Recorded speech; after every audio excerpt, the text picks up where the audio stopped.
for all of you to be coming in this fall afternoon when everyone is talking about bailout and stimulus and everything else, but this is obviously another topic that's on a lot of people's minds. I want to welcome you on behalf of the initiative as well as the Economic Growth Program here at New America. And as I mentioned, the bailout is what most people are talking about these days, but I would note that on Monday, in the middle of the bailout discussion, we saw the largest spike, single-day spike in oil prices in history. And so regardless of what happens and how well or not well they're able to figure out the financial situation in the financial markets, this is obviously an issue that's going to be at the forefront for some time. Lisa's proposal, Lisa Margonelli, who's a Irvine Fellow here at the New America Foundation, her proposal is not just timely, although it is certainly that given the price spikes, but it's also cross-cutting, which I think is a really important and beneficial part of the policy. You're dealing with energy, of course. Dave, sure. Sorry. Not at all. Thank you. The energy issues, but you're also dealing with environment and global warming, which is obviously something that folks are trying to get their hands around. We're dealing with transportation, which is a key component of several elements of this policy, and then also social policy in the way that a LIHEAP program, for example, deals with weatherization and fuel costs. So it's very interesting in that sense, and I think that recommends it even further. And this type of approach is a hallmark of both New America and of the Next Social Contract Initiative. We try very hard to bring a holistic approach to issues. We try to innovate and try to look at all aspects of the program or an issue and go from there. So this is a very welcome addition to our portfolio. Lisa's paper is part of an initiative here at New America called the Big Idea Series. The first in that series was a paper by Cheryl Schweninger and Bernard Schwartz called Economic Recovery Program for Post-Bubble Economy. And a copy of that should be in your folders today. And it's, again, this is building off the same idea. One of the fundamental principles of an economic recovery program that Cheryl and Bernard were talking about was that our investments in these areas be towards productive opportunities that have potential for high-wage jobs and that empower people to take control of their situation in the economy, and this certainly fits that. This is a market-based, Lisa's paper is a market-based policy that's compared to other discussions around this issue is non-distortionary, the way that, say, a gas tax holiday would be distortionary. It funds productive activity. It funds a great deal of this activity within the United States, so we make sure we get the benefit of that stimulus. And it allows families to take responsibility for their energy costs and usage, particularly low-income families. One of the great ironies is that those people who spend the most on energy as a portion of their income are least able to afford the investments in efficiency and other areas that would allow them to control their usage and to contribute to curbing of emissions and global warming. So again, Lisa's proposal gets at that issue. So we're very excited to be part of this process, and we're very excited about the panel that we have. We have, beyond Lisa, we have a wonderful group of panelists who've agreed to be here. Starting next to Lisa, furthest on my right, we have Dr. Mark Cooper. Dr. Cooper holds a PhD from Yale University and is a former Fulbright Fellow. He's the Director of Research at the Consumer Federation of America. He's also a Fellow at the Stanford Law School Center for Internet and Society and at the McGann Communications Center at Fordham University. He's testified broadly at both state, local, federal level in the U.S. and Canada on energy, telecommunications, and high-tech issues. He's written extensively on energy and telecom issues in particular. All the way back to 1982, he was writing about really the very topic that we're talking about today in a book called Energy Inequity, Rising Energy Prices and the Living Standard of Lower-Income Americans. And right up until this month, actually within the last week or two, he released a paper called A Boom for Big Oil, A Bust for Consumers, an analysis of policies to meet American energy needs.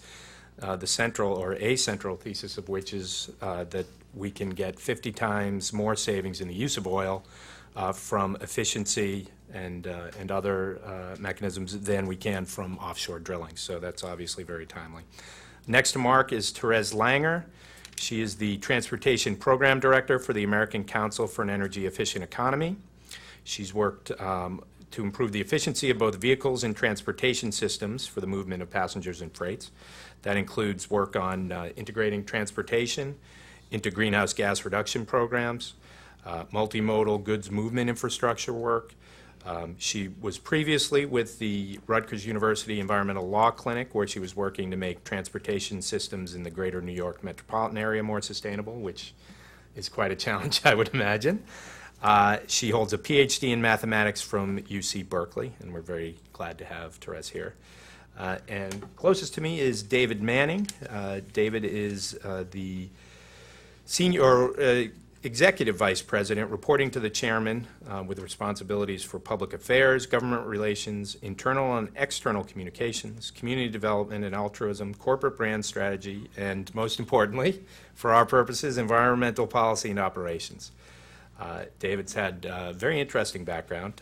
He's been president of the Canadian Association of Petroleum Producers. He has been the Deputy Minister of Energy for the province of Alberta, Canada, which we note provides 14% of all the natural gas that the U.S. consumes, so, and that number will probably increase, I would imagine. He is, at Keyspan, I should say, Keyspan is the fourth largest natural gas distributor in the United States. They serve much of New York City, Long Island, Boston, and New Hampshire. They're also the largest investor-owned electric power generator in New York State, and they operate the LIPA electric system on Long Island under contract. So as you can see, we have a very diverse and interesting range of perspectives here today. I'll start this off by introducing Lisa Margonelli formally. Lisa is an Irvine Fellow in our California program of the New America Foundation. Lisa's one of those folks, New America, we have a number of fellows, and you don't meet them necessarily. They're not many of them in residence. Lisa was one of those people who I'd always see on our news clips and such with these very interesting, unique perspectives on energy issues, among others. And I'd say, geez, I wish I'd get a chance to work with Lisa or meet Lisa. And so this has been very helpful in that sense. She's been working with economic growth and with our big ideas folks on this proposal. She's written most recently a book called Oil on the Brain, which we have a framed copy of here. It's a very unique perspective on the process that oil goes through. Adventures from the pump to the pipeline, with some in-the-field reporting that I think you'll find both amusing and interesting, and it's, as I say, a unique perspective on the industry. It was noted as one of the 25 notable books of 2007 by the American Library Association. Her column Money Tales, which combined economics and oral history in the San Francisco Chronicle Online, won an Excellence in Journalism Award from the Northern California Society of Professional Journalists in 2003, and she was awarded in 1999-2000 a Sundance Fellowship. She's a graduate of Yale University, and we're very glad to have her here to present on the Energy Security for American Families Initiative. Lisa Margonelli.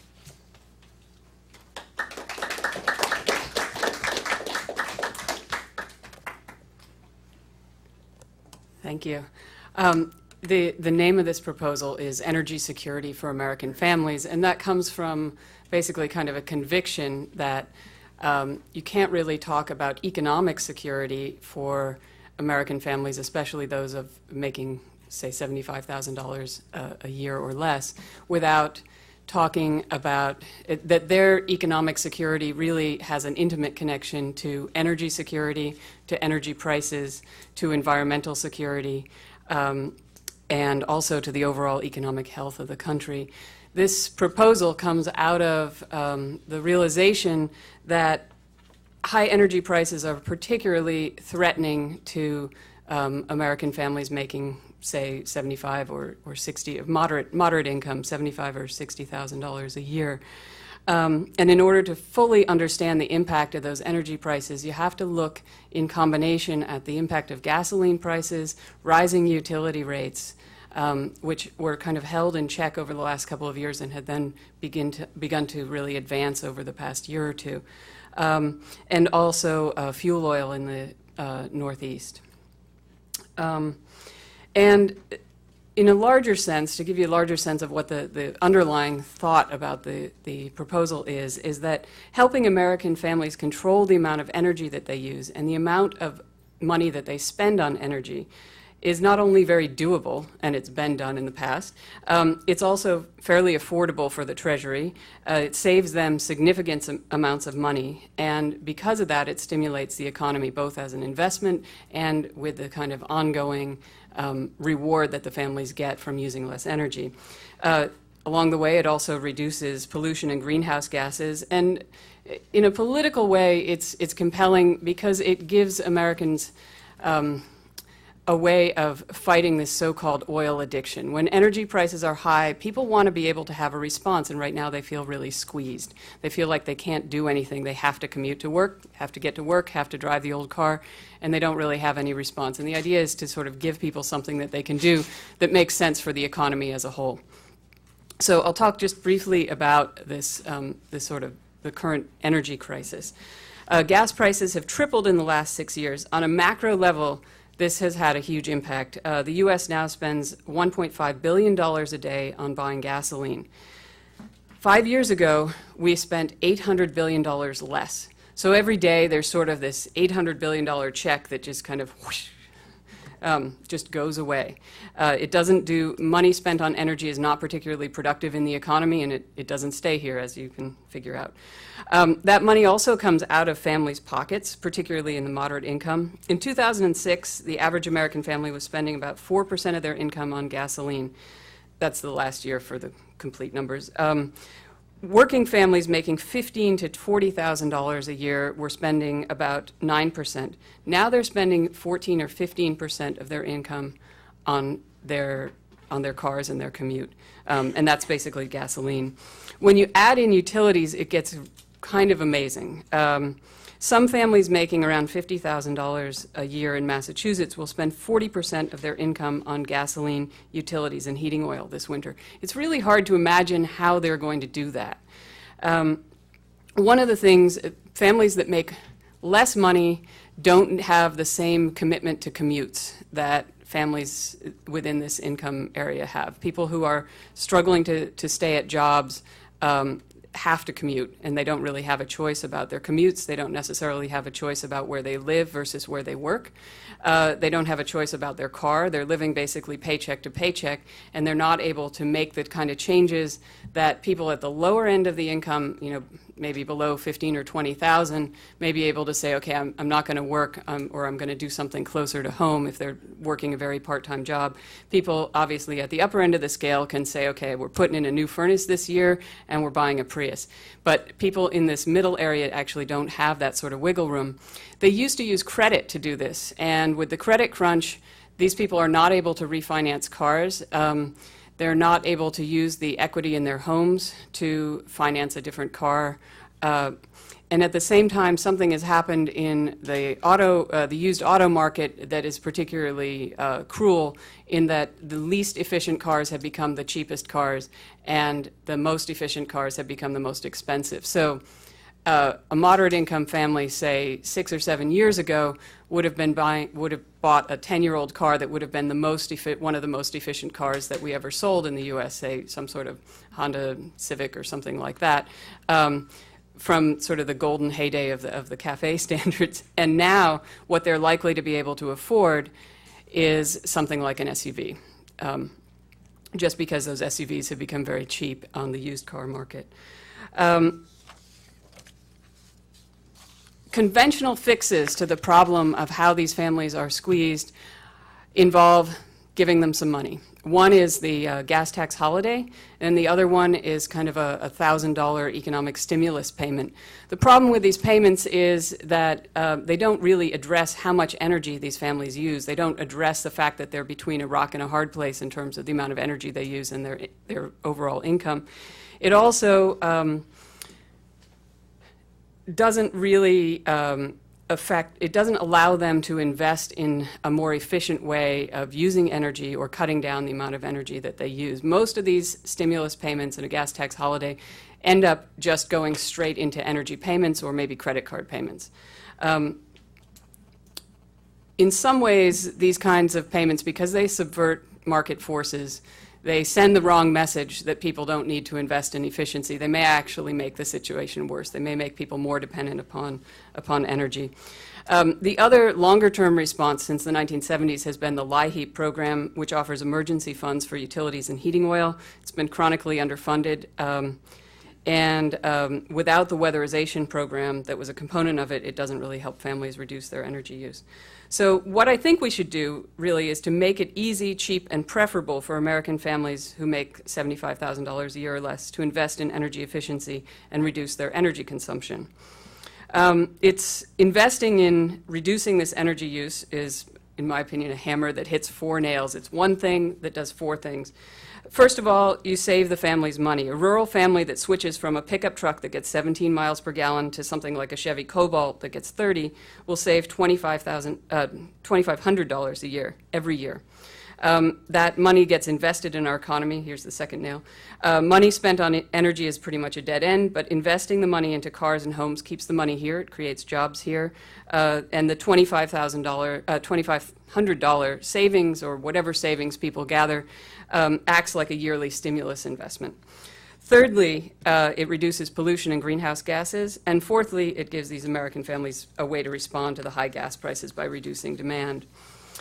This program that you've gotten the paper about reduces energy use in 3 areas: cars, homes and appliances, and in flexible transit. And it involves 3 components, which are government-backed very low-interest loans, voucher incentives, and state-run market nudges, so that the states will have some funding to administer their own sorts of programs to nudge the market in the way that they see fit in their own states, and also to create some sort of competition or innovation amongst states to figure out what nudges work better than others. I'll give you a little example with the cars. You'd start by giving people a $1,000 voucher to put towards, say, a down payment on a car that gets 30 miles per gallon or more.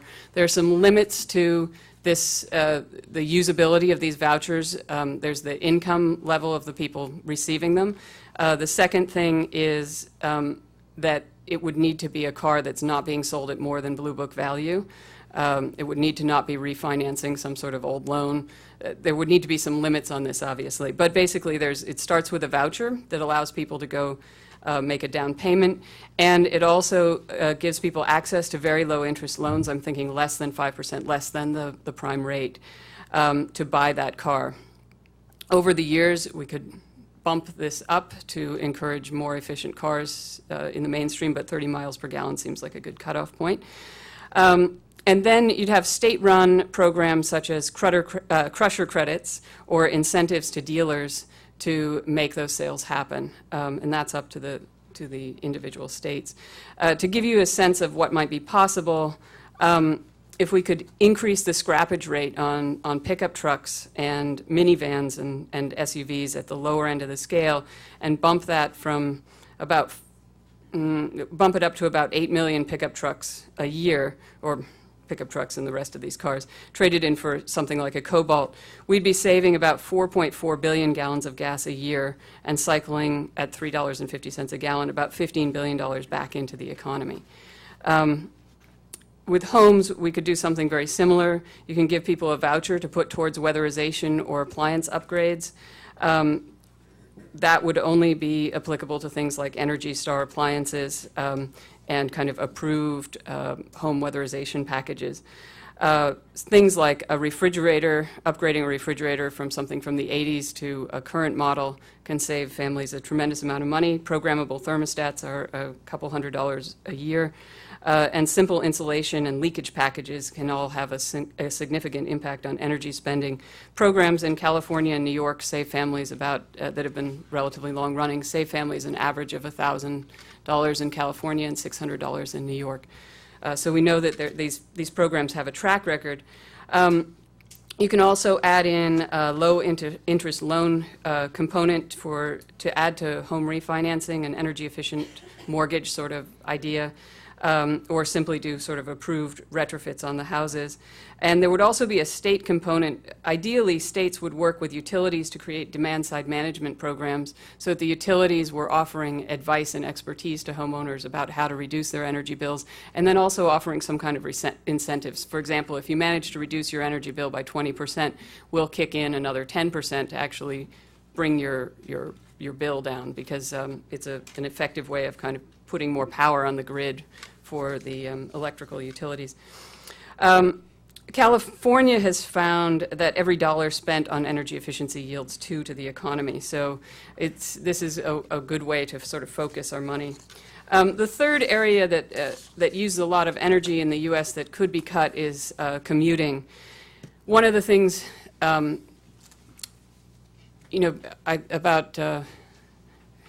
more than 80% of Americans commute alone in their cars, or roughly 80%. We need to reward more people for leaving their cars at home. Only 5% of Americans actually use mass transit. Another 15% or so walk, they take bikes, and they carpool. And what we need to do is do more carpooling and van pooling and kind of flexible transit that goes from the far-flung suburbs where moderate income people live to these far-flung industrial areas where they may work. And this is what binds them to these kind of punishing commutes, is this low density and the fact that there isn't oftentimes really usable mass transit that they can take and not spend hours and hours a day on transit. We have a tax credit already for carpooling. Hardly anybody uses it because it's too difficult to do the application. And we also give drivers tax credits for parking. It's one of those kind of perverse incentives ideas. But what we need to do actually is to start rewarding people, giving them some kind of yearly payment for leaving their car at home during their commute. And then at the same time, we should run a state-operated kind of incentive program to start flexible commute programs. That could be public-private, they could be in addition to other sorts of programs that are going on. But what we want to do is develop more options for more people to take to somehow carpool. One of the things that we could do is van pools based around jobs. If Walmart, for example, started van pools for its 1.4 million employees, we'd be pulling an awful lot of cars off the road. A van pool, a single van takes an average of 6 and as many as 11 or 13 cars off the road, depending upon how full that van is, obviously. If you could get different employers to band together and run these van pools, they'd be able to spend less money on parking lots, and it would have other advantages to them, including that their employees wouldn't have to spend so much on transit. Another option would be carpooling that uses some combination of GPS on your cell phone and social networking like Facebook or MySpace to make sure that drivers know, to make sure that you're getting in a ride where someone you know knows someone you know, something like that. One of the concerns that people have about carpooling is who they're getting in the car with. And it seems like we have the technology to take care of that. So I just want to talk briefly about how do we pay for all of these vouchers and loans. Government-backed loans are relatively cheap. Vouchers are not. The stimulus package of the $1,000 payments that was suggested by Senator Obama is about a $50 billion project. And Senator McCain's gas tax holiday, if you run it for a year, the federal taxes are around, I think, $26 billion. If you also are pulling off the state taxes, you're up over $70 billion. So So we already have some fairly expensive propositions. I think we could do quite a bit with $45 billion. And we could raise $30 billion of it with a $6 a barrel tax on imported oil. This works out to about $90 per family per year, but its payoff would be greater. One way of thinking about it is that a $6 rise in the price of oil doesn't really mean much to people these days. It went up and down $25 2 days ago. And then even a 5% fall in the price of oil would offset this $6 tax. But more importantly, it's $6 that's invested at home here, not at some far-off oil producer. I think one of the things that I think is important about this policy is that we need to change our orientation from spending on energy to investing here at home and to curtailing the amount that we use, both for our larger energy security, but also for the economic security of the larger economy and for the individual security of these families. The added bonus here is that it reduces pollution, probably creates some jobs, and very importantly and politically, it gives families some power to control how much energy they use. So, let me turn it over to... I'll just quickly, we'll be going alphabetically. We'll hear from Dr. Mark Cooper from the Consumer Federation of America.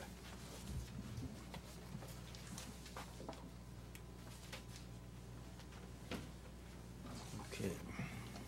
I'm going to move this away since I have a big voice, and these people will be shadowed in the front row. I appreciate the opportunity. This is the first thing. These are the first things I worked on when I came to Washington, all these many years ago.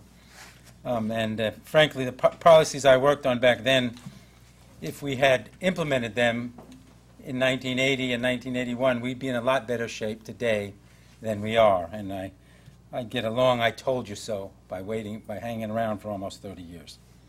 And it's interesting, autos and houses are the two most costly consumer durables that people purchase through their lives. There's nothing quite like it. The string of cars and the houses are far and away the most expensive things they buy.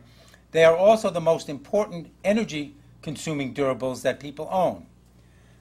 Taken together, by my calculation, consumers use in their homes and their cars energy that accounts for about 1/3 of all the energy consumed in the nation. So this household energy, I like to call it that, is in fact a key part of the solution to the energy crisis, and it's also a key part to the solution of the household budget crisis.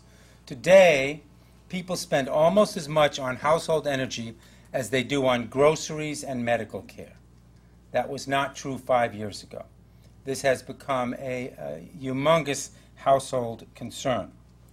You may have noticed that these two sectors are in a bit of turmoil. Both of the sectors are being talked about for massive bailouts, and there is a tendency to want to say, wait a minute, one of the things that ought to happen in these sectors as they get bailed out is that they retool in a manner that lowers their energy efficiency. It's an obvious intellectual connection. The political connection may be harder to make. The simple fact of the matter is that there is a golden opportunity here to try and link both the economic revival of the housing and the auto sector to energy efficiency. For a simple reason, and Lisa has mentioned it, an energy-efficient home or an energy-efficient vehicle is a better asset. It has more value today, and it will hold more value into the future. And it's quite ironic to see that the auto finance companies, whose parents in the last 3 years have been using all kinds of discounts to try and convince people to buy gas guzzlers, are now trying to have their trucks declared distressed assets and eligible for the bailouts. So here is sort of the most egregious example of an industry that was selling us the drugs to which we are addicted, and now trying to get a bailout because those assets have plummeted in value. It's proof positive that manufacturing inefficient consumer durables is not a good business. Now's the moment to learn that, although it is very difficult to get policymakers to focus on those kinds of nuances when they're in the turmoil that they're in. So a couple weeks ago, it's interesting, I tried, again, in my never-ending struggle to make policymakers think about what's really important. I did a little analysis. I compared the contribution that fuel efficiency, and this was in the transportation sector, fuel efficiency, increasing fuel efficiency standards for cars and trucks, conservation, which I define as vehicle maintenance and behavioral changes in driving, and alternative fuels could make to meeting America's energy needs. I calculated those over the period from 2010 to 2030 and compared that to what we would get by expanding drilling in the OCS. This is something that everybody in this room knows, but you know, I put it on a comparative basis. I had not seen anybody say, well, let's look at that 20-year period. And it's a no-brainer. You get about 30 times as much by increasing fuel efficiency standards as drilling in OCS, about almost 20 times as much by conservation, pumping up tires. You know, that silly little thing actually saves a lot of gasoline. And alternatives. We passed a law that said we want to use more ethanol. You put the three together, and you end up with 60 times as much in terms of lowering demand for gasoline as you will pump in the OCS. And these are numbers that are all from, lo and behold, the Energy Information Administration. And so the topic du jour of 2 weeks ago, it was obvious where you should be putting your emphasis. Obviously, that was not where it was being put. But the really interesting thing is that if you look at the analyses that have been done, it is possible. The technology exists, identified by the National Highway Transportation Safety Administration, to flatline gasoline demand in the next 20 years. To actually have the economy grow, have the number of people in cars grow, without any increase in demand. I submit that it is the same thing is possible in the electricity sector. You can identify technological potential that can flatline electricity growth, have the economy grow, and offset all of the increased demand by applying new technologies. If you add on top of that renewables and alternatives, you obviously have a tremendous reduction in demand for conventional fuels and a solution to the national oil addiction, as well as the climate change, or a part of the solution, a big part. Of course, both NHTSA and the Electric Power Research Institute, who actually can see the technologies, say we can't ever get that. You can't count on that stuff. It's only technology. It won't get into the market. Well, the only reason it won't get into the market is because we don't have the policies to make it get into the market. So this is simply a question of making happen what can happen technologically by applying policies to it. Obviously, we support a whole range of policies, standards, and information policies, but the single most important factor in determining how much energy is consumed by households is the kinds of houses they buy, the kinds of appliances they buy, the kinds of autos they buy. So we actually have to get consumers to buy the right stuff. The single most important factor that affects what consumers buy is the first cost. Not only low-income consumers, middle-income consumers, but well up the income scale. The first cost determines the monthly cost of the loan, and almost everybody uses a loan to buy their house. We know that. More than half the people, or almost everybody, actually it's more than half, use a 5-year loan to buy an auto, which is an outrageously long loan for that asset, but that's what they do. So that loan payment is what decides what they buy. And this program attacks the problem at exactly the right point. We have to lower the cost, the first cost, the monthly cost of buying those assets. And people are willing to do it. Lisa talks about going from a pickup to a Cobalt. Well, some people are willing to do that. Today, about almost half of the people buying new cars are buying 4-cylinder engines. That's up from about 38% last year. You know, the automaker said, Americans will never give up their 6 cylinders. They are. But in fact, it's not the pickup to the Cobalt that matters. It's the move from a 15-mile-per-gallon pickup to a 35-mile-per-gallon pickup that's important. And we have the technology to do that. We simply have to make people, give them the economic incentives. And so this type of program is the key because it gets the consumer right where the consumer is vulnerable. It sends the message that this is the right thing to do. It also makes it economically attractive to do so. Thank you. Great. Thank you, Mark. Lisa, I think I know who you should bring with you to the Hill if and when we start shopping this policy. Next, we'll hear from Therese Langer, who's the Transportation Program Director at the American Council for an Energy Efficient Economy.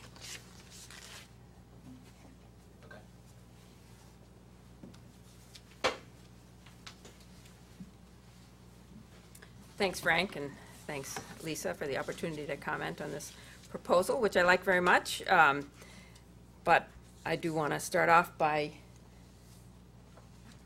suggesting a couple more things to put in it. So on the theory that a good big idea makes an even bigger idea better. And I'm going to focus on the transportation component of this. And the first thing I want to mention is the importance of improving land use planning and focusing more on compact development. The proposal it rightly observes that in many cases moderate and low income workers have very long commutes, and it is indeed very important to give them the opportunity to move to more efficient vehicles, to give them better transit opportunities as well, and other alternatives to driving. But I think a third component of that is to ensure that our future development is better oriented towards compact, walkable, transit servable communities. And in fact, just meeting the current demand for close-in and walkable communities would be a big step in the right direction. And there are, of course, policies that fit very well with the kind of program that is laid out in this initiative. For example, the notion of a location-efficient mortgage, which has been around for a while, but hasn't really taken off in a big way. I think it's time to revisit that, and it would fit quite nicely with the idea of an energy-efficient mortgage that Lisa talked about. The idea there, of course, is that you can give a person a better rate on a mortgage for a house that's close to transit on the expectation, on the knowledge that they're going to have lower transportation costs and therefore be better able to pay back on their mortgage. And I think that this general idea has been illustrated very well in recent times, especially by looking at the geographic correlation between default on mortgages and sprawl. And the overlay of the two is really quite striking. And I think it's also worth commenting that people who are living in compact communities spend less not only on their transportation fuels, but also on home energy. And actually, let me just give a slide to illustrate that. Do I have the thing to advance? Here's something I cribbed from a case study in Toronto showing the bar on the left showing low density energy use per person, and on the right, high density. And the difference is, roughly speaking, a factor of 2 for total energy use. The biggest difference, as you might expect, is the amount that you have to spend on energy and transportation when you're living in a low density versus high density area. There it's a factor of roughly 4. But notice for building operation, we're approaching a factor of 2 as well. So that's just to say that the energy benefits of compact development go well beyond transportation sector. Thanks. The second thing that I'd like to suggest adding to the initiative is some transportation pricing measures. I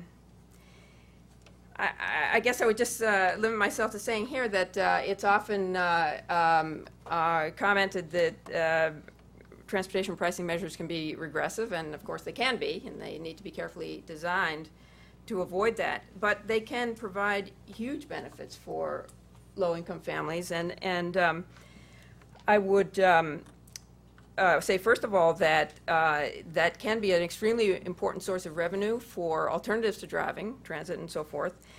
But in addition, pricing measures can make transportation more affordable for moderate income families. And just as an example, there's the idea of pay-as-you-drive insurance, in which some very large fraction of your insurance premium is based on, is proportional to the amount that you drive. Now, of course, there is a danger there for precisely the people that we were just talking about before that do have long commutes, obviously have some exposure there, so it's important to design the program properly. It can, for example, be a matter of just making sure that pay-as-you-drive policies are available as opposed to mandating that insurance be based on mileage. But the point is, in general terms, that the idea of converting the fixed costs of driving to variable costs that reflect actually, the real costs of driving, so that people who drive less pay less, is an extremely important principle. And specifically, converting those fixed costs to variable costs allows people to choose the miles driven that are most important to them. And those who want to save money on their driving, they drive to the high-value miles and don't drive the low-value miles. So specifically, this idea of pay-as-you-drive insurance is extremely important to allow people who may not even be able to afford insurance now and only need to drive a relatively small amount now would be able to get some insurance. So let me turn now, those are just the two things that I wanted to suggest adding to the package, but I really want to comment a little more on the one specific piece of the proposal, which is this idea of giving credit for exchanging your inefficient vehicle for a more efficient vehicle, because that's very similar to something that we've been working on recently. And so I came at this from the energy efficiency perspective, and the idea there was that, so we had a pretty substantial increase in fuel economy standards last year in the Energy Independence and Security Act of 2007. But it's sort of frustratingly slow, the savings that you get from this kind of provision, because first of all, the increase in miles per gallon ramps up between 2011 and 2020, and then the cars, once they're on the road, they stay on the road for more than 15 years. So it's out beyond 2030 before you really get the whole benefit of that kind of fuel economy improvement. So the idea is to somehow supplement that policy for fuel economy with a policy that would speed up the turnover of the fleet and start replacing some of the worst offenders in terms of fuel consumption with more efficient vehicles.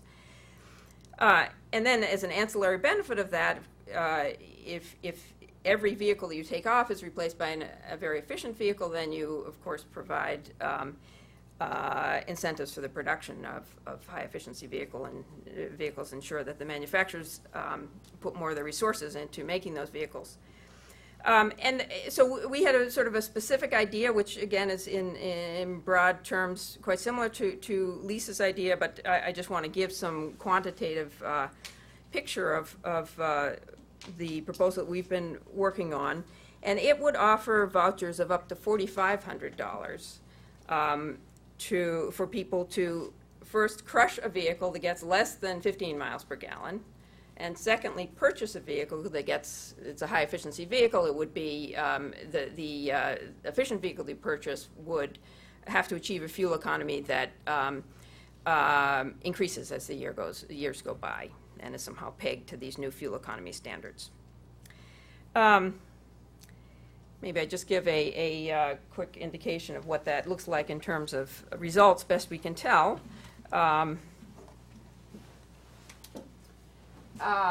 So this is just the idea of how the program was structured, so that the amount of the voucher for the vehicle that you turn in is dependent upon the model year of the vehicle that you crush. So on the left-hand side is the vintage of the vehicle, and then there's the scale. In the third column is the scale of the voucher values, which were pegged basically to hit, for the older vehicles, to hit the median trade-in value of those vehicles. As the vehicles get newer, there's no way we're going to pay for the median trade-in value, so there the vouchers sort of taper off. But the point is that the the vehicles that are out there on the road that have a trade-in value that's less than the voucher value we're offering is quite high in the early years and then gets low in the more recent vintage models. So typically you're not going to get a lot of people crushing their vehicle when it's a 2006 vehicle, but there are instances in which they might be inspired to do that.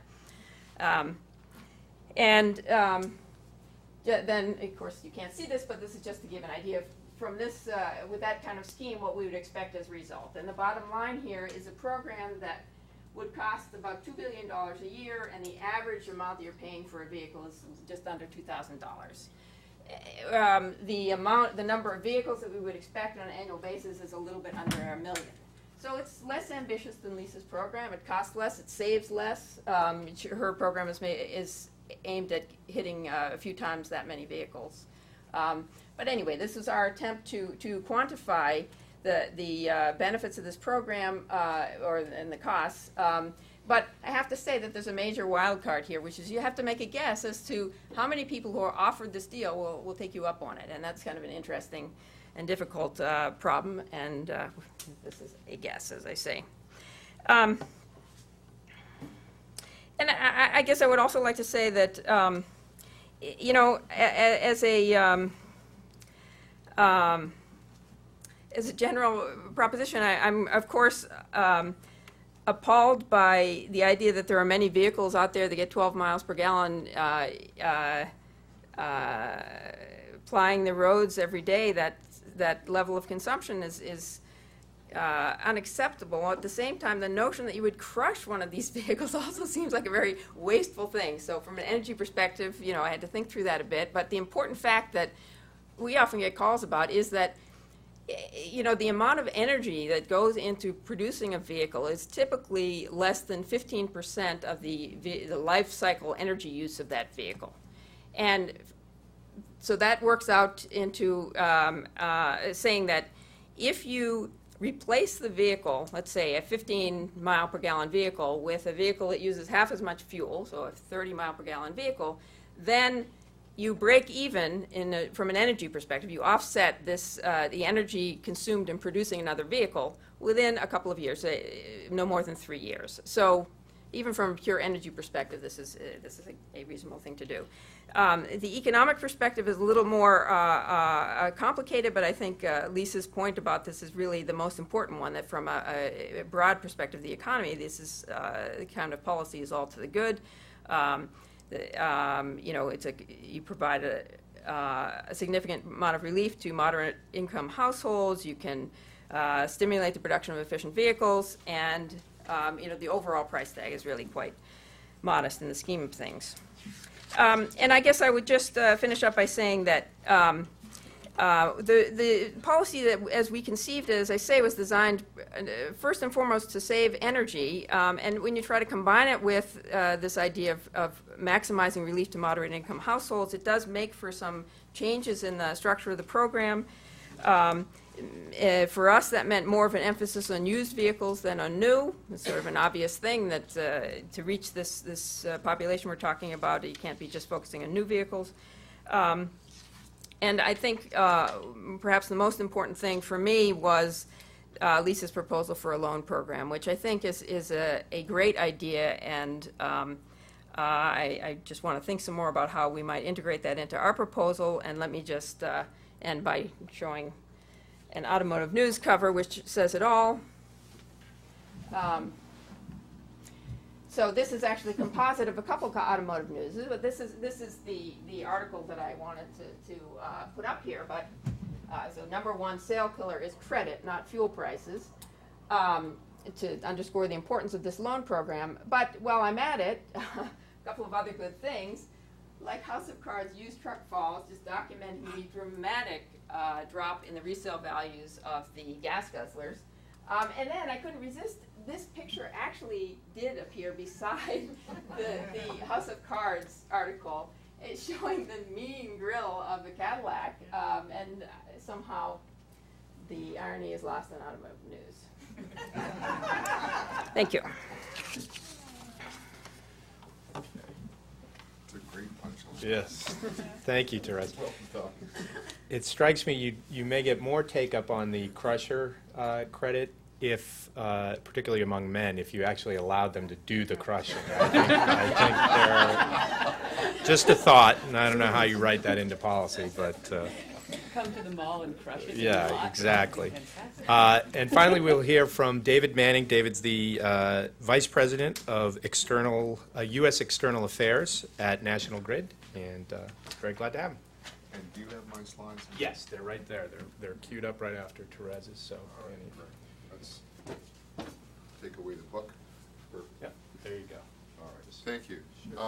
And my focus will be on the residential and home, and I guess just it's going to be very important that this issue engages the utility sector. We probably have about 9 million customers at National Grid in the U.S. More. National Grid just recently acquired Keyspan. I'm sorry, my bio is a bit out of date, but I have the same function with the successor company.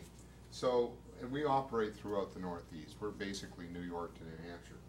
And as you might imagine, we have a lot of stress. We have an awful lot of, the increases in our receivables is dramatic.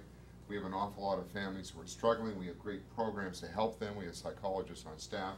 And we do that, of course, because utilities don't like to cut off utilities in the wintertime. It's very difficult for us to do so in many states by law. So we're very much engaged in this. And I'm going to spare you just the scope of the company, and I'm going to come right to the flat line. Now, thank you very much, Dr. Cooper. We don't think about flatlining electricity consumption because that's like death. So short of mortality, we would like to see a dramatic increase in the efficiency of energy, and that is the focus that our company is engaged in now. Now, historically, it was climate change. We have made a commitment to reduce our CO2 emissions as a company by 80% by 2050.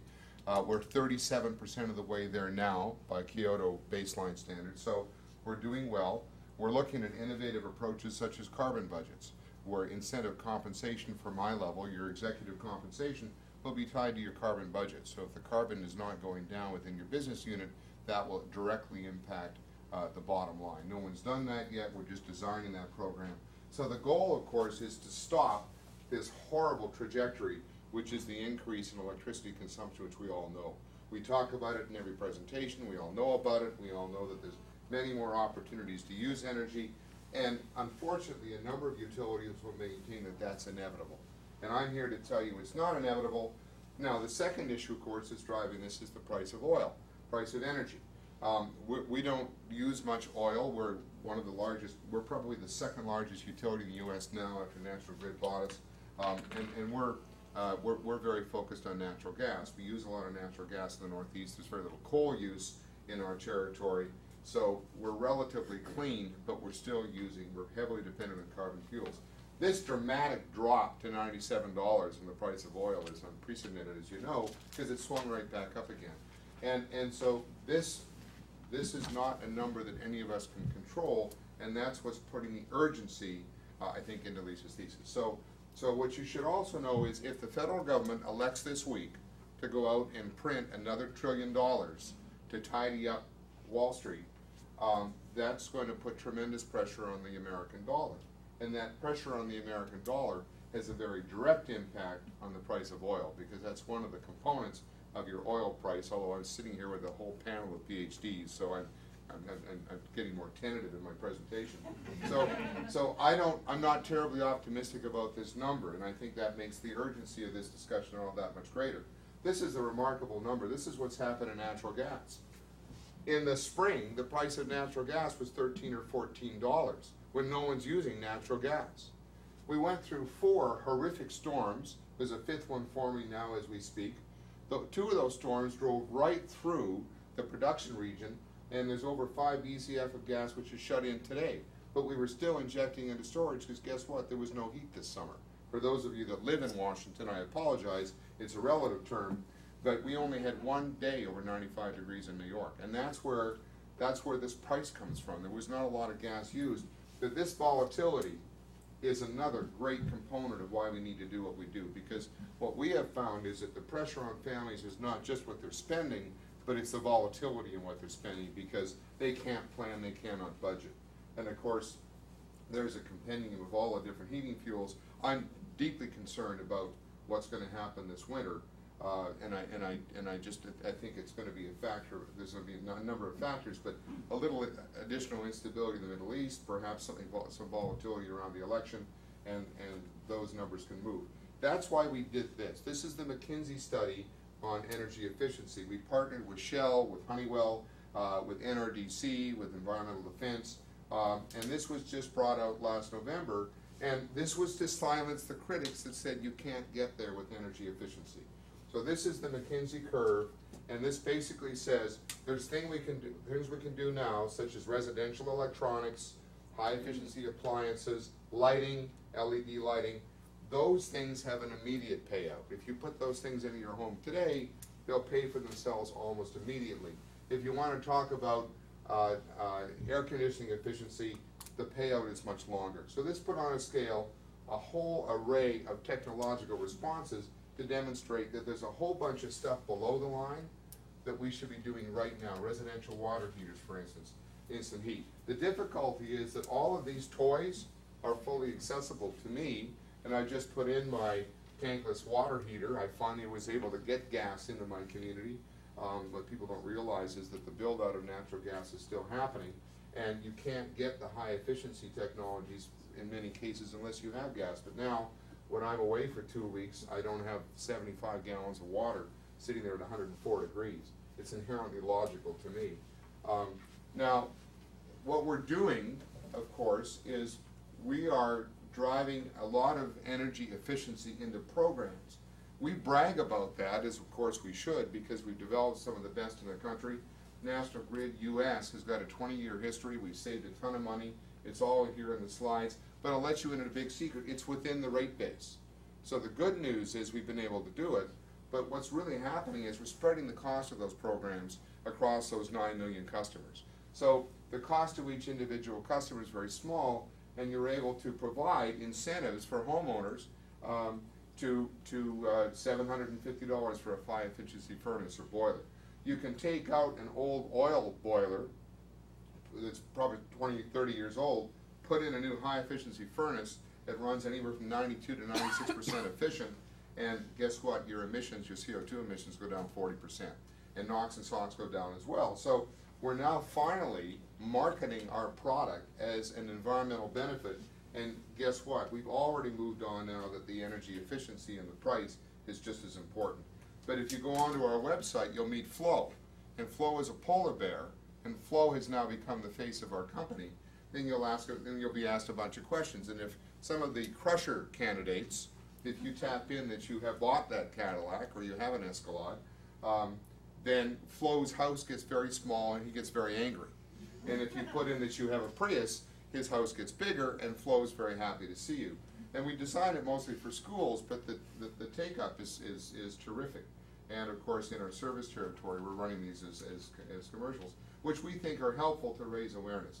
So we also, of course, have low-income weatherization programs. Now, we've done one-offs. We've done a lot of work with Joe Kennedy in Massachusetts to do all of the various, hostels and whatnot. So, but there is not, the program that you're calling for does not yet exist. So what I'm saying is we have a precedent for this.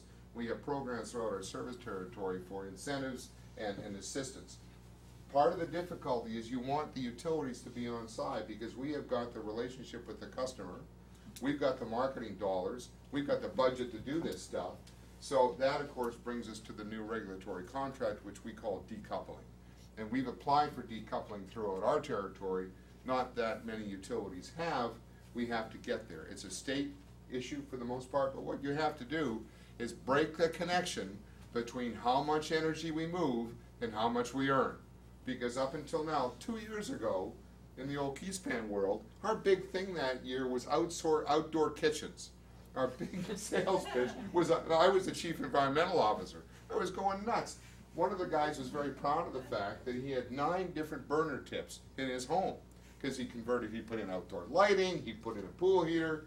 So the whole idea was everybody should not only have an indoor kitchen but an outdoor kitchen, whereas my message was, if your refrigerator is almond, and I want to see how many people remember almond, or forest green, it shouldn't go to the basement for beer. It should go to the recycling dump. And that, of course, is the 19th. So I've always said, if your appliances are a funny color, they should be gone immediately. It's not taste, it's energy efficiency. So the decoupling goals are, we're upside down. We get paid more for moving more energy. That is the antithesis of where we need to be. When you break that, utilities get more of a demand charge, so that everybody, it's like cable bills, everybody just kind of pays the same amount, and we're indifferent in terms of how much energy we move. And more importantly, small incentives should go to the corporation and say, okay, if your throughput goes down, it's tough for us because we're converting oil to gas like crazy. But if your output or your throughput per customer goes down, you should get pennies for that. You should get a bonus for that, and that will drive things like flow, where we're spending money telling people to lower their carbon footprint. And again, that's not universal throughout the country. Part of the initiative here is you've got to get people like us on side. And then, of course, we have the LIHEAP issue. We have been working very hard on LIHEAP for years because we're in a real bind when our people cannot pay their energy bills. We may or may not be able to cut them off, and we never like to turn people off in the middle of winter. The other scary part is if the gas company shuts you off and the electricity company, like the Con Ed in New York, can't turn you off, people run out and get electric heaters and put them under the curtains. They open up the stove, and we invariably have fires every year. So it's a big issue for us, but the biggest issue is this is the Band-Aid. This comes back to the idea we shouldn't give them fish, we should give them fishing lines. So what we need as a nation is we need everything. We're not engaged in the offshore debate. We happen to be working very hard with other utilities, fighting with the coal guys for the most part, saying we really need to get more money into energy efficiency because we just got to use less. We have a dramatic overdependence, and I don't care whether it's because of your concern for climate change. I was a delegate to Kyoto in 1997, and that's now 11 years ago. The first public speeches were in 1962, by the way, on climate change. So we have the programs in place. There's only two pots. There's the taxpayer pot, and there's the ratepayer pot, and you got to pay for it somehow. And surely we can be creative with the kind of work that you're doing, the kind of work we've been doing for years in all the areas that we work, to be able to make the place more efficient and find a way to pay for it. So I will spare you all that stuff. Basically, the demand destruction is coming down. The good news is that I mean, it's working. What we're seeing here is the market is working. As the oil price went up, people started using less. MTA had immediate impact. Train usage was up, and of course the tolls were down. And thank God I have now, finally at my train station, they're building condos or low affordable housing. I have been riding the train since I moved to New York 10 years ago with my transit check. Why my employees don't use transit? I'm an EVP and I use transit check. All of my train tickets are after tax for me. It's one of the only incentives we have. So we're now finally starting to get some smart growth evident in that part of the world, and yet it's in its infancy. So we already have developed an awful lot of the efficiency programs that would be available here.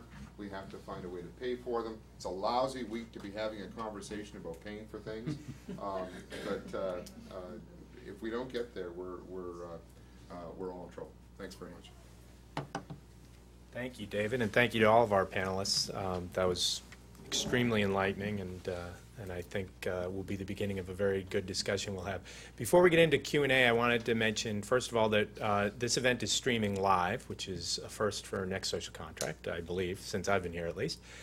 So we're excited about that, and hopefully some of the folks who are caught up in the debate that David just referenced and can't get away from their desks are able to watch on the stream. So thank you for those of you who are joining us for that. And as a result of that, when you do ask a question, please speak up and identify yourself so that the overhead mics can get that for those that are listening on the stream.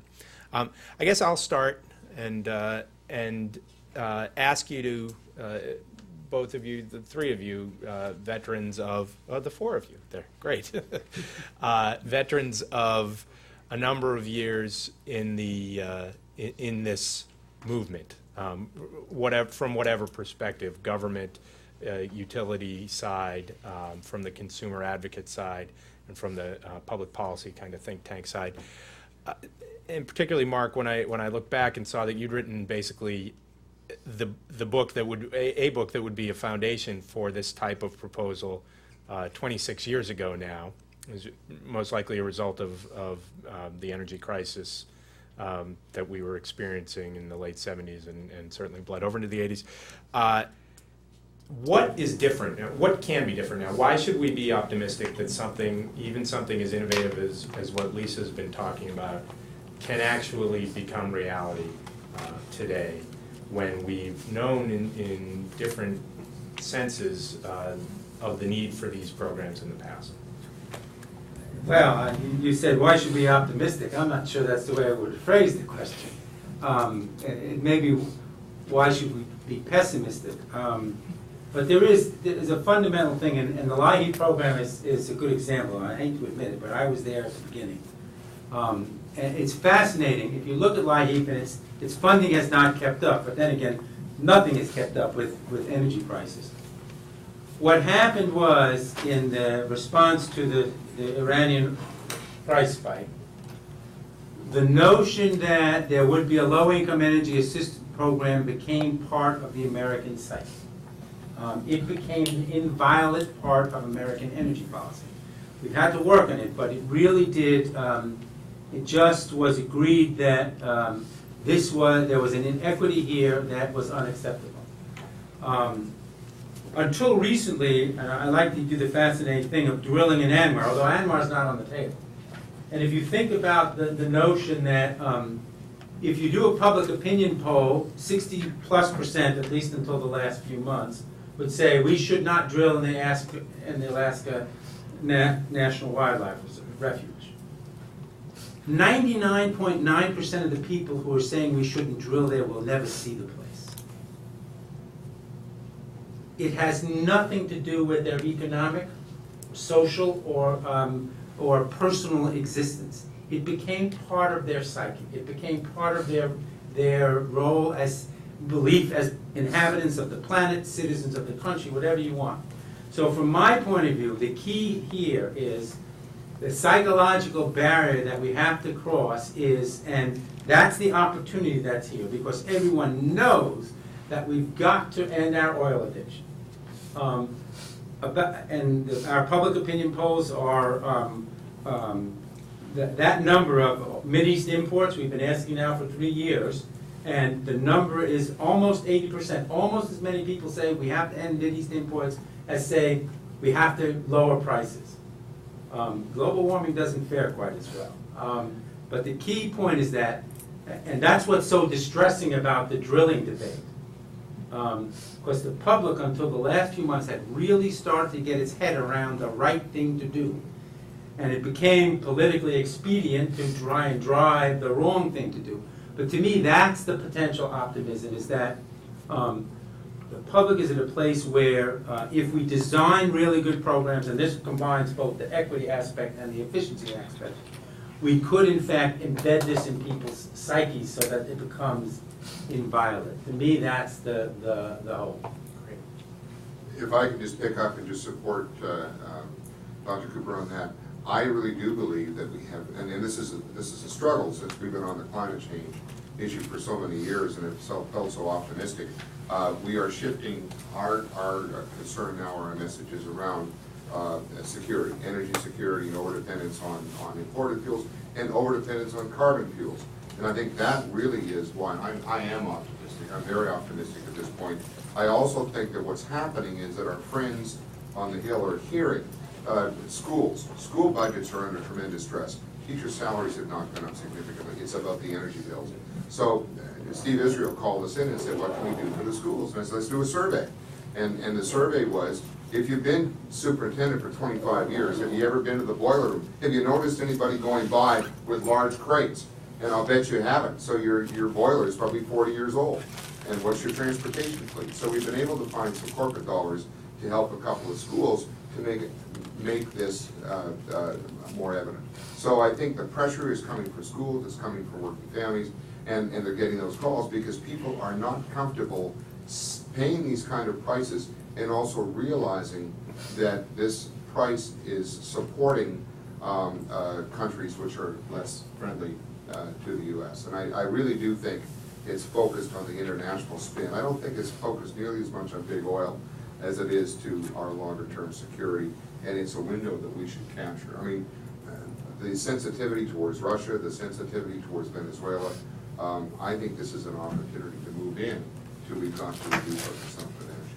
Great, thank you. Therese, any insight on what's different now? Possibly. Yeah, possibly. I guess I'd Yes. focus on that. And Mark claimed to be giving the pessimistic point of view, but the real pessimistic point of view would be, well, it's not different this time. Not that I subscribe to that notion, and I do think that there's plenty of reason to believe that the run-up in energy prices is different this time and not reversible, and there are obviously global trends that support that view. But I wouldn't want to be too complacent about it, at least with respect to trends in the automotive industry. I think it's quite possible that to some degree we will continue to see fluctuations in buying patterns, and part of the reason for strong public policy, of course, is to maintain a consistent effort in the right direction when people are not feeling quite so desperate about gas prices. Mark? Let me just say something about energy prices, because I still back oil companies. And a couple people have mentioned the price of oil. It is true that the October contract for oil closed at about $120 a barrel, but the November contract opened at $106. So the economic cost of finding and producing a barrel of oil in the world today at the margin is about $60. There's another $30 or $40 of cartel rents in the price of oil. And over the course of the last year, in my opinion, there's been $40 to $60 of speculative bubble. And so predictions about the price of oil are really risky business. And designing policies around the price of oil, I think, can be a mistake. And you've seen the graph, the plummet. I anticipate the price of oil being in the 80s again. And so the other basis for designing policies to motivate people: imports, vulnerability, climate, volatility. Those things are more important. The insurance policy is, if you've got an efficient car and you've got an efficient house, and the government has subsidized those costs instead of subsidizing other things, you don't care. You're not vulnerable to these vagaries. So for me, and we try and get people not to talk so much about the price. It clearly motivates people, but in the end, if we're successful and we slash demand, the price of oil will decline. There's no doubt about it. And we don't want to be whipsawed by saying, well, the price went down, why did I buy this car? I mean, the public is not going to get that, right? They'll start calculating, I spent this extra money on the car and I'm not getting the benefit. They are getting the benefit. So we have to measure our benefits and make our case on a broad base, not just the price of energy. Great. Lisa, this is your baby. I guess just to react to that a little bit, I think this is where the sort of political component of this, of sort of empowering people to control their energy use, becomes important, because if the price of oil falls, it would be really great if people could say, yeah, we did it. And there's a real value to that. There's a value of not only in the immediate political payoff, there's a value kind of going forward in getting people to accept and endorse other efficiency programs, which really are the cheapest, fastest way for us to work on these large energy security issues. And so in that sense, I guess we're back to sort of the psychological component of this, which is goes beyond the car. I also think that one reason to be optimistic is that for a while there's been kind of people who were working in Washington or among think tanks and interest groups were working sort of in silos. The climate change people were working in one. The low-income sort of economic justice people were working in another. The housing people were working in one, and the transportation people were working in another. and energy security was not really talking to anyone.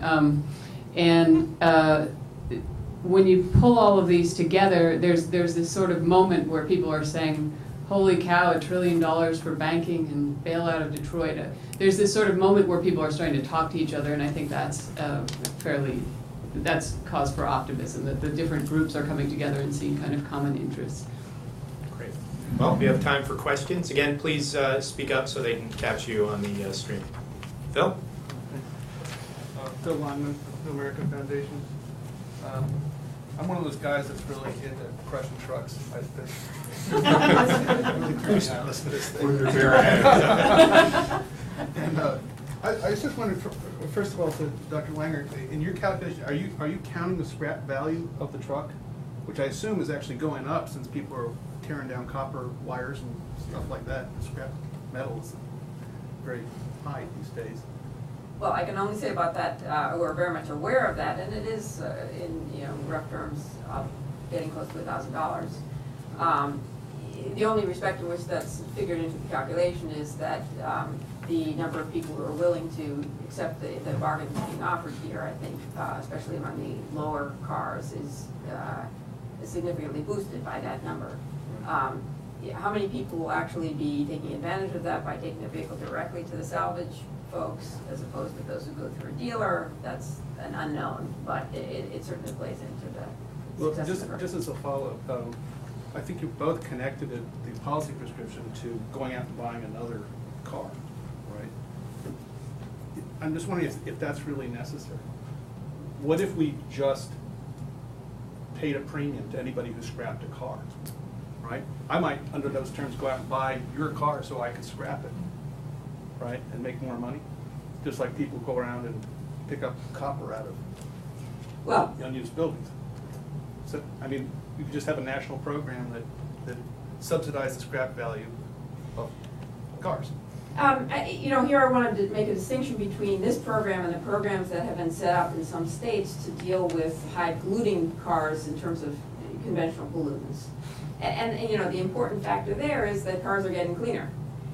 From a greenhouse gas perspective or a fuel economy perspective, cars haven't been getting any better. They've been getting a little bit worse. Now we'll see a change going forward, but at present, there's no reason at all to suppose that a person who's scrapping a car is going to buy a more fuel efficient one.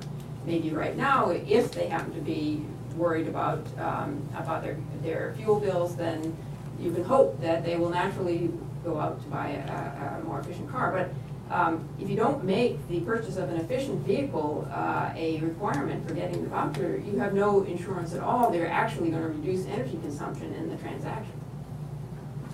Yes. So let me add one thing. The driving pattern is that when a person buys that new car, that's the one they drive first and most. And so what the problem is that if you don't link it, what happens is that you'll have clunkers and gas guzzlers coming out of garages and hayfields that are not being driven, right?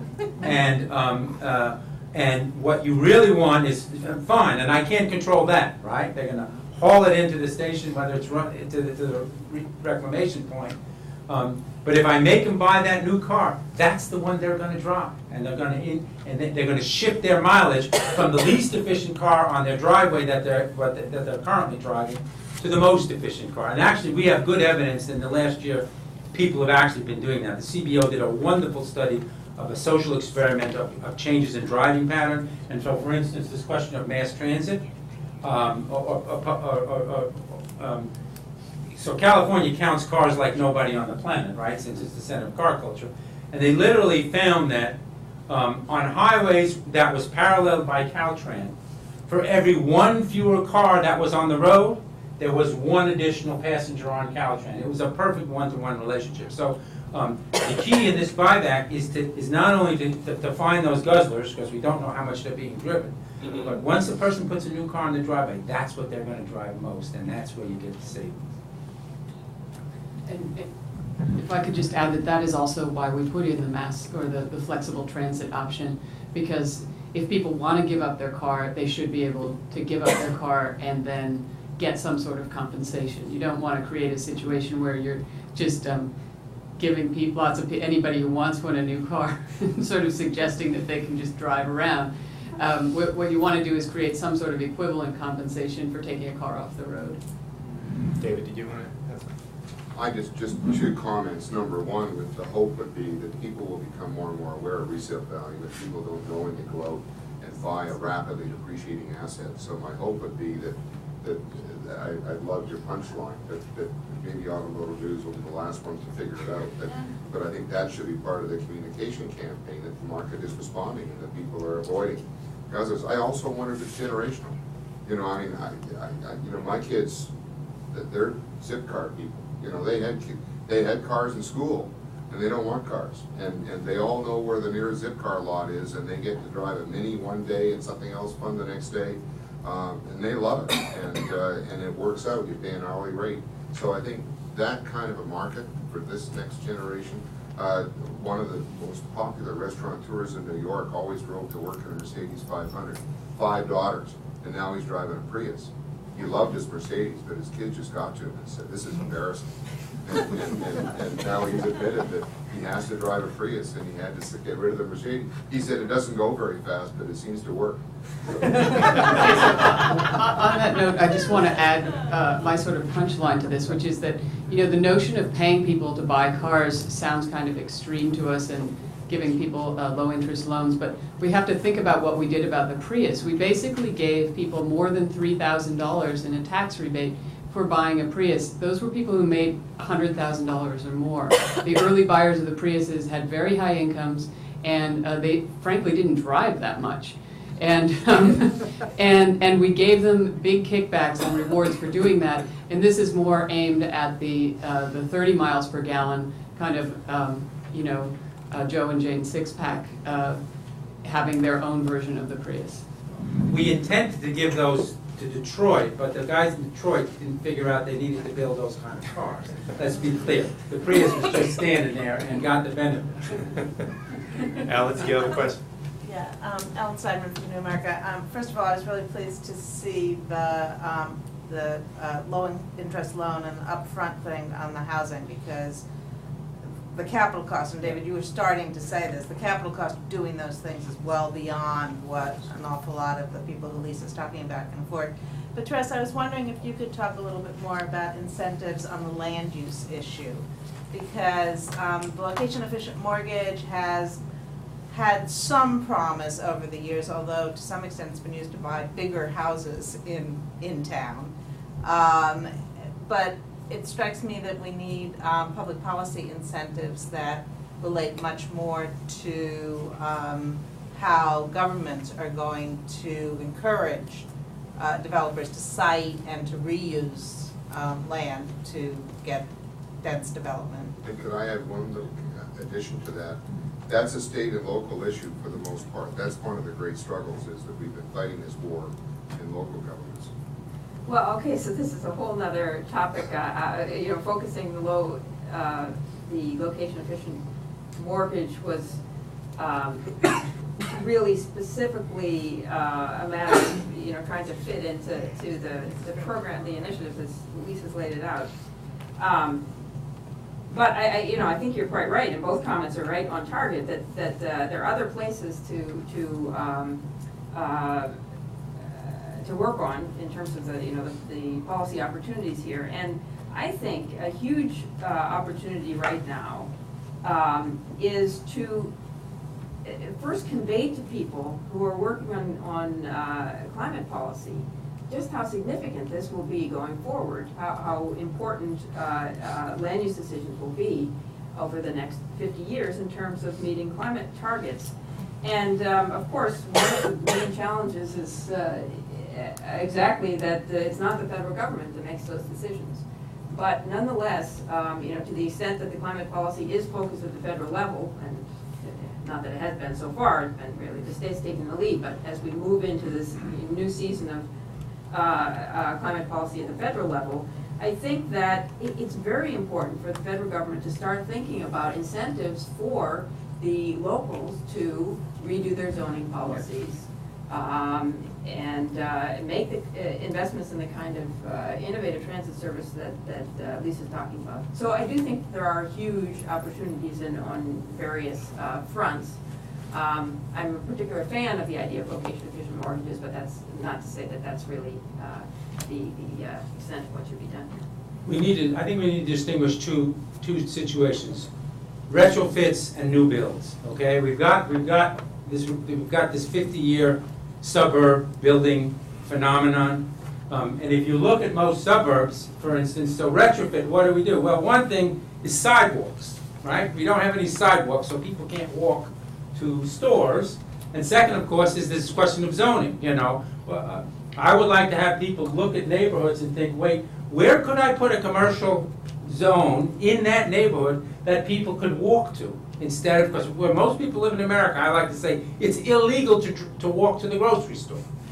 Because the combination of lack of sidewalks and zoning has forced you to get into your car to go to the grocery store. If we can rethink that, you will find that I think there's lots of opportunities to eliminate those discretionary trips. So, but that's the retrofit problem. And you know, every time I say that, everybody says, yeah, you know, if I could walk to the store, I would walk to the store, but I just can't. Then the new build question is, of course, the big land use question of how you allow development by those kinds of zoning boards. And I guess I should add, since this is Washington, that the other big opportunity is the reauthorization of the transportation funding bill this year.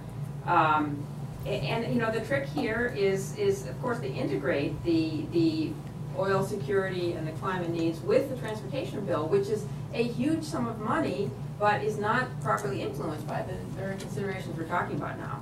So this is an opportunity that's sort of parallel to the opportunity we had in 1990 and 1991 with the Clean Air Act reauthorization amendments, together with the Intermodal Surface Transportation Efficiency Act, to try to combine some of these economic and environmental priorities with the doling out of hundreds of billions of dollars in transportation money. Money tends to drive behavior, so yes. Any other questions? Yes. Chris Baker with AARP.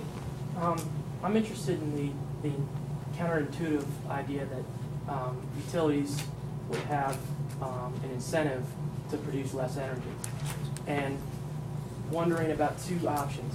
One, in Vermont, they have Efficiency Vermont, where it's a state-run program to produce, offer programs to produce less energy and so forth. And then two, the decoupling idea. How would you work decoupling so that if prices were lower because of volatility or because of the weather conditions, that utilities aren't compensated for that as opposed to using less demand? Yeah, actually, it's just tied to throughput. So, your utility price, the bill, people aren't nearly as focused on commodity versus the utility rates as they are just on the bill.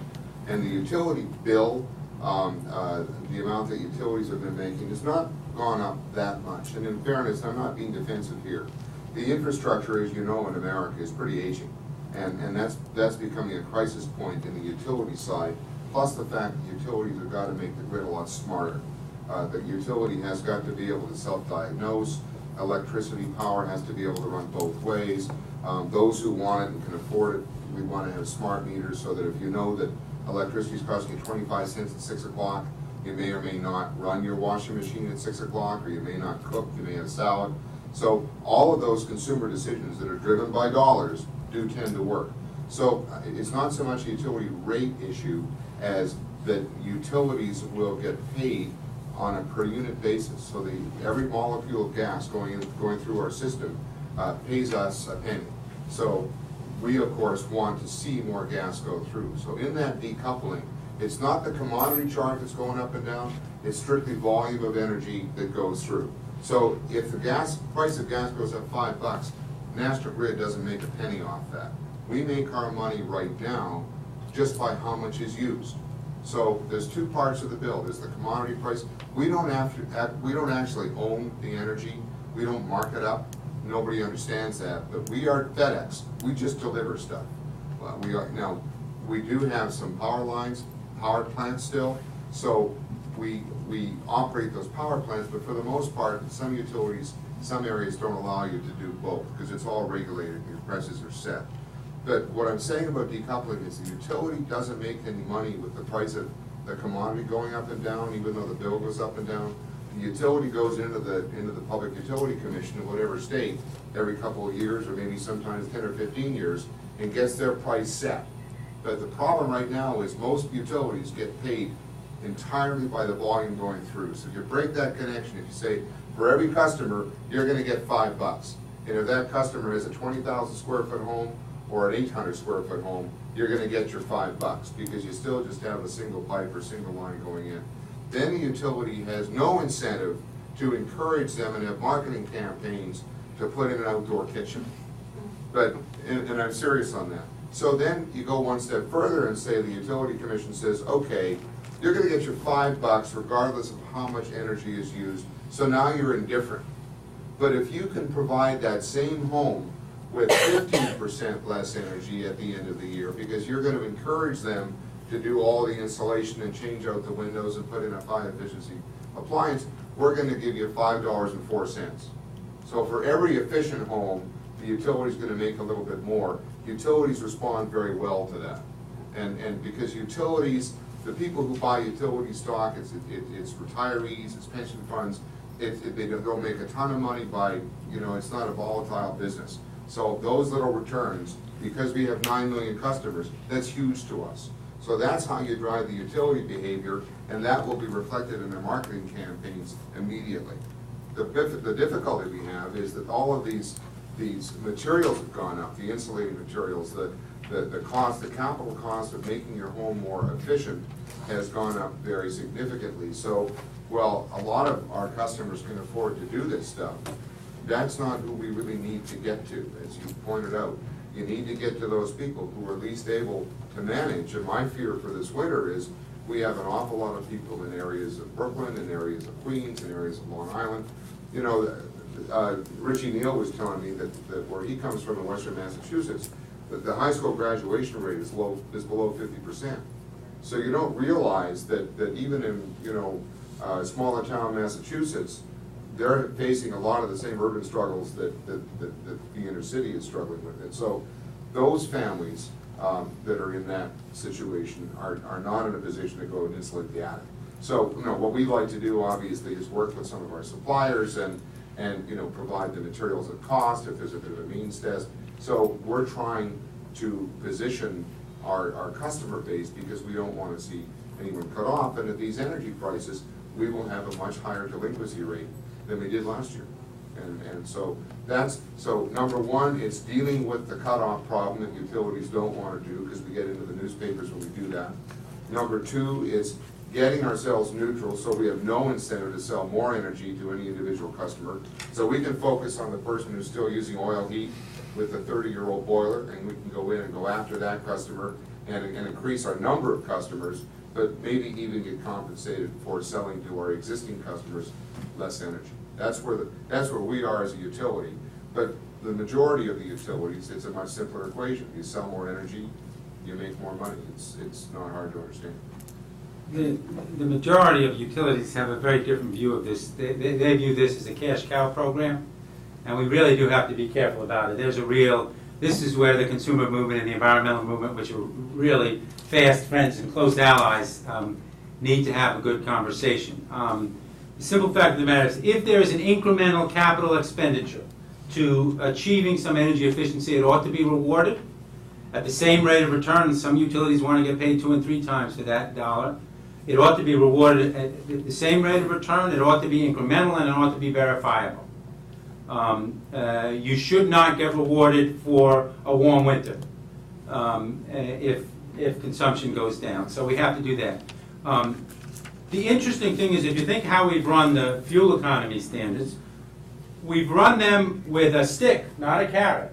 We've done it. But if we set you a miles per gallon, and if your fleet doesn't hit that, you're supposed to pay a fine. Now, they haven't paid many fines. They've managed to convince Congress to let them off the hook. But so the answer is that there ought to be carrots and sticks, and I think California has recently done this, right?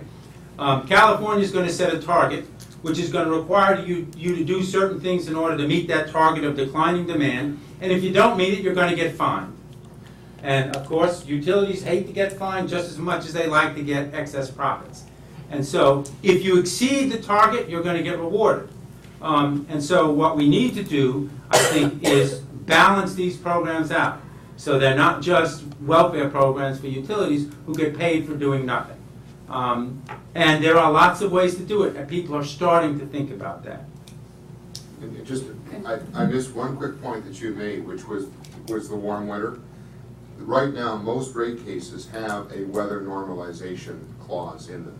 So that if we do have a very warm winter today, you're right, we get paid more from the consumer because we have to maintain our system. But with decoupling, that can and should go away. You should become indifferent.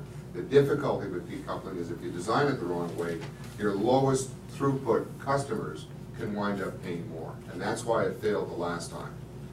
So, no, I don't disagree with you. And there are utilities out there that are saying, I'm fine with this program, but I want, you know, if I'm avoiding some of my business, I want to be paid at my maximum rate. Lisa, did you want to answer? Sorry. Oh, I just wanted to say one of the aspects of decoupling is that in the current environment, there are utilities who work on efficiency, and then there are utilities who are primarily interested in building more power generation. So some meet their customers' needs more through efficiency, some are doing it more through power generation. If you don't have the decoupling across the country, you end up with this sort of differential reward system where you're really rewarding people who are putting new coal-fired power plants in place. And so one of the ideas in the sort of state incentives on this this policy idea is that if you could get all the states to put in place some sort of decoupling or some sort of policies that rewarded decoupling, then you wouldn't have this thing where some people have incentives to put up more power plants. We have time for one more question if there's one out there. Okay, Phil, go ahead. Mr. Meek, I hear conflicting things about the state of the nation's natural gas supply. Should I believe T. Boone Pickens? How much gas do you have? I had one of those wonderful opportunities about 2 months ago when Ed Markey called and said, Aubrey McClendon, who is from Chesapeake, is coming in to testify, and he's telling us that we don't really have to worry about offshore drilling or nuclear or all this other stuff because there's just so much gas in America, and could you please come in and address that? Well, of course, you know, who wants to do that? And you should know that my background is the upstream. I was the Deputy Minister of Energy in Alberta, which is not a political position, by the way. That's a professional appointment. And Alberta does represent now 17% of the gas supply, and also probably we are the largest oil supplier to the U.S., larger than Saudi Arabia, just from one province. So that is my background, and I will deny it publicly, but I was actually on the rigs when I was 18 in the Arctic when we were actually drilling up there in those days. I have been to Anwar, and I don't think we should be drilling in Anwar, and I can have that conversation offline. But the gas situation in America is very interesting because as you were drilling historically, you get this gas leaking into your wells that wasn't planned, and you'd have to drill and you'd have to put in casing and cement in because you had this extraneous gas coming out of these shale formations, out of this rock that was just so hard, and it was a real problem. And you had to deal with it because you were going down to the reservoirs down below, which was pretty productive. Now what's happened, of course, is they figured out the technology to go into these shale formations, break them open with pressure, and then they fill them with little plastic beads or sand, and that opens up these formations and leaves them open. And because you can now drill in a horizontal way, you can drill down and then you can turn a corner and keep on going for miles, which is relatively new. This is new technology since really 2004, 2005. You get access to a lot more gas. So that's, McClendon has come out and said, because of the shale formations, we've got 120 years of gas. Yes, that's true. The other side of that is it's not cheap. I asked him offline, and he admitted that, well, he thinks $10 or $11 is not enough fair price for natural gas. And it may not be, given the quality of the fuel, but that has a very dramatic impact on the people we're talking about today. And of course, there's water issues, there's environmental issues to any of this technology. So yes, there is a lot of gas. LNG was the conversation we would be having here 3 or 4 years ago, but South Korea and China are now paying $20 an MCF for natural gas, LNG that's coming from Nigeria and Algeria. Ships have come into the Gulf of Mexico and waited for a week as the bidding war went on and then turned around. So while we like, and we've been fighting for LNG ports in the Northeast, the main reason for that is you can't build a pipeline across the Hudson River. So the idea of getting LNG into Boston, New York, and those cities where the demand is, it's as much the unique nature of the marketplace and the inability to build pipelines as it is a market play. That may shift, but at the moment, other countries in the world are more prepared to pay for natural gas than we are, so the LNG ports we have now are not shipping much gas. So a short answer, yeah, there is quite a bit of gas, and it is a superior carbon fuel. Doesn't mean that we shouldn't be driving renewables and driving all the other alternatives, because the beauty of natural gas is it can be used in very efficient applications. Running it through an old power plant with the 29% efficiency rate is washing your socks in good scotch, as I've always said. You just shouldn't do that. But the opportunity to bring gas into your home, and if you bought the Honda FreeWatt unit, which is a tiny little generator running on natural gas, and the heat is entirely captured by a furnace manufactured in Ithaca, New York, that's cool, because then you're basically getting all of your heat or your electricity is for free, either way you want to cut it. You're capturing, so that micro-combined heat and power is only available with natural gas. Fuel cells are natural gas. The hydrogen economy is really from natural gas. There are better ways to use the fuel. So short answer is, yes, there is an abundance of natural gas in North America. Is it cheap? No. Is it readily available? Yes, but with new technology. Great. Well, I want to thank all of you for coming today. Those of you who watched on the stream, please help me thank the panel. I thought it was great.